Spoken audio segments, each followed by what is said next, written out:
Praise the lord అండి. అందరికీ ప్రభు పేరిట వందనాలు. మనం ఈరోజు యోహాను సువార్త 19వ అధ్యాయము 28వ వచనం ధ్యానించుకుందాము. అటు తర్వాత సమస్తమును అప్పటికి సమాప్తమైనదని యేసు ఎరిగి లేఖనము నెరవేరునట్లు నేను దప్పుకొంచున్నాను. మరి సిలువలో పలికిన మనము 5వ వచనం ధ్యానించుకున్నాము. ఈరోజు 5వ వచనంలో దేవుడు ఏమంటున్నాడంటే, మరి నేను దప్పికొంచున్నాను. యేసయ్య ఆ శిలువ యాగంలో మరి తన శిలువ మరణము పొందుతున్నంత యాతన పడిన ఆ స్థితిలో 5వ వచనంగా నేను దప్పికొనుచున్నాను అని అనడం జరుగుతుంది. మరి యేసయ్యకి మరి దప్పిక అనేది మరి మానవ రూపంలో కాబట్టి ఆయన మరి ఎందుకు ఆ మాట పలికారంటే ప్రవచనం యొక్క నెరవేర్పు కోసము ఆ మాట పలకడం జరిగింది. ప్రభు జన్మించినప్పుడు కానీ మరి శిలువలో మరి అతను దప్పికొనుచున్నంతవరకు ప్రతి ఒక్క ప్రవచనం నెరవేరడం మనం చూసాము. అలాగే మరి దేవుడి బిడ్డలారా, మరి మనం చూసుకున్నప్పుడు సమరయ స్త్రీని చూసినప్పుడు తను ప్రభు తన దగ్గరికి వచ్చినప్పుడు మరి దేవుడు అంటున్నాడు, మీరు ఇచ్చు నీళ్ళు త్రాగితే నేను మళ్ళీ దప్పికొంటారు, కానీ నేను ఇచ్చే నీరు తాగితే దప్పికొనరు అంటున్నాడు. అంటే జీవజల ఊటైన యేసయ్య దప్పికొనడం అంటే ఏమిటంటే మరి ఆయన ఆత్మల విషయమై భారం కలిగి దప్పికను కలిగి ఉన్నారు.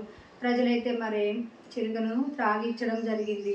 అంతేకాకుండా మరి దేవుడు తన దప్పికను తీర్చుకోలేవడా, దప్పిక కాకుండా తన పరిస్థితులు ఉండేవా అంటే అవి దేవుడికి పెద్ద విషయం ఏమి కాదు. కానీ ప్రవచనం నెరవేర్పు కోసము ఆ శ్రమ నుండి వెళ్ళడం జరిగింది. అలాగే మన జీవితంలో కూడా కొన్ని శ్రమలు గుండా కొన్ని శ్రమలు ఖచ్చితంగా మరి శ్రమల గుండా మనం వెళ్ళడం అనేది జరుగుతుంది. కాబట్టి ఏమీ భయపడాల్సిన అవసరం లేదు. దేవుడు మరి ఆ శ్రమలన్నిటిలో ఓర్పుని మనకి ఇవ్వడం జరుగుతుంది. అంతేకాకుండా మరి ఆగరును చూసుకున్నప్పుడు ఆగరు ఎడారిలో దారి గమ్యం లేని మార్గం గుండా ఏ దారి గమ్యం అనేది తెలియని స్థితిలో ఉన్నప్పుడు తన కుమారుడు దప్పికొనుచు మరి మరణించే స్థితిలో ఉన్నప్పుడు ఆగరు ఎలుగెత్తి ఏడ్చినప్పుడు ఆగరు యొక్క కుమారుడు దేవుడికి మొరపెట్టినప్పుడు ప్రార్థించినప్పుడు అప్పుడు దేవుడు ఏం చేస్తారంటే దేవదూతను పంపించి అక్కడ నీటి ఊటను పుట్టించడం జరిగింది.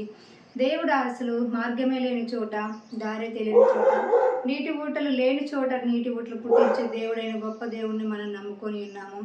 ఆగరు ఎలుగెత్తి ఏడ్చినప్పుడు మరణ పరిస్థితిలో ఉన్నప్పుడు దేవుడు ఆ కుమారుని కాపాడడం జరిగింది. అంతేకాకుండా ఈ వాక్యం చూస్తున్న ప్రేమికులు ఎవరైనా మరి దారి తెలియక, గమ్యం తెలియక, దిక్కు తోచని స్థితిలో ఉన్నారేమో, మరణపు వాసన మీ కుటుంబంలో ఆవరించి ఉన్నదేమో. కానీ దేవుడు అంటున్నాడు, ఈ మధ్యాహ్న సమయంలో నీటి ఊటలను ప్రవహింపజేసిన దేవుడైన గొప్ప దేవుడైన నేను ప్రభు అనడం జరుగుతుంది.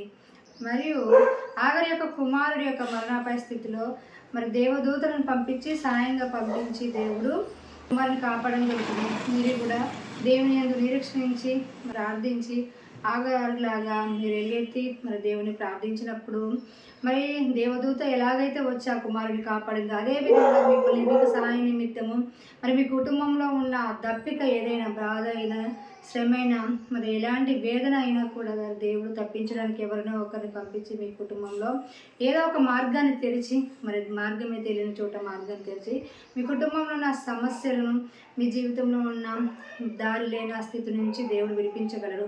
మరి మోషే మరి తన యొక్క శిష్యులు దప్పికొనుచున్నప్పుడు బండ నుంచి మరి బండను కొట్టినప్పుడు మరి ఆ బండ నుంచి నీళ్ళు ఊరడం జరుగుతుంది. దేవుడు బిడ్డలైన మనము విశ్వాసంతో నిరీక్షణ కలిగి మార్గము లేకపోయినా, గమ్యం లేకపోయినా, అవకాశం లేకపోయినా, ఆధారం లేకపోయినా కూడా దేవుడు యందు మాటలను విశ్వసించి అవి నమ్మినప్పుడు అవి మన జీవితంలో కూడా మనం జరుగుతాయని మనం నమ్మినప్పుడు వాటిని అన్నిటినీ పొందుకోగలము. మరి దేవుడు మోషే ద్వారా చేయించిన కార్యం కానీ మరి ఆగరు జీవితంలో జరిగిన కార్యం కానీ చూసుకున్నప్పుడు మనము అవి మానవ జ్ఞానానికి, మన తెలివికి, మన జ్ఞానానికి, వివేచనకి అంతుపట్టలేవు. కానీ అవన్నీ బైబిల్లో జరిగినని రాయబడి ఉంది. అలాగే మనము కూడా అలాంటి నిరీక్షణ కలిగి అలా ప్రార్థించినప్పుడు, దేవుని యందు ఆధారపడి అలా విశ్వసించినప్పుడు అలాంటి శక్తికి మించిన కార్యాలు, ఊహకు మించిన కార్యాలు, మరి మానవాతీతమైనవి ఎంతో గొప్ప కార్యాలు మనము మన జీవితంలో పొందుకొని మరి మన దారులు సునాయాసం చేసుకొని దేవుని మార్గము ముయ్యబడిన ఒక ద్వారం ముయ్యబడిన మూయబడితే 7 ద్వారాలు తెరవబడతాయి అన్నట్టుగా దేవుడు అనేక ద్వారాలు తెరిచి మన జీవితంలోనూ దేవుడు ఆశీర్వదించి దేవుడే ఉన్నాడు. అంతేకాకుండా నేను దప్పికొనుచున్నానని యేసయ్య పలికిన మాట మరి ఇంతమంది విషయంలో ఇన్ని రకాలుగా దేవుడు కార్యాలు చేసి వాళ్ళ దప్పికలను తీర్చి వాళ్ళ ప్రాణాలను కాపాడిన దేవుడు. మరి చిరుకను తాగవలసి వచ్చింది, చేదైనది మరి త్రాగవలసి వచ్చింది. అంతేకాకుండా ఎంతో వేదన గురంట వెళ్ళరు.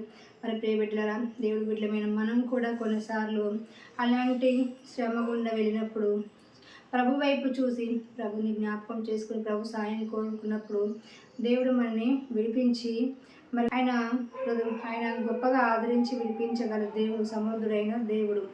మరి ఈ నీళ్ళు తాగితే మనం తప్పుకుంటాం, కానీ జీవజల ఊట అయినా ఆ యేసయ్యను మనం ధరించుకొని ఉన్నప్పుడు మనకి ఎలాంటి దప్పికలు అనేవి ఉండవు.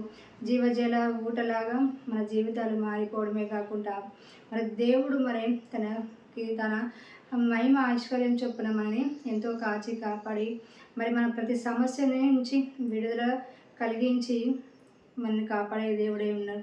ఈ వాక్యము మీ వెనుకల్లో దీవించబడును గాక. ఆమేన్.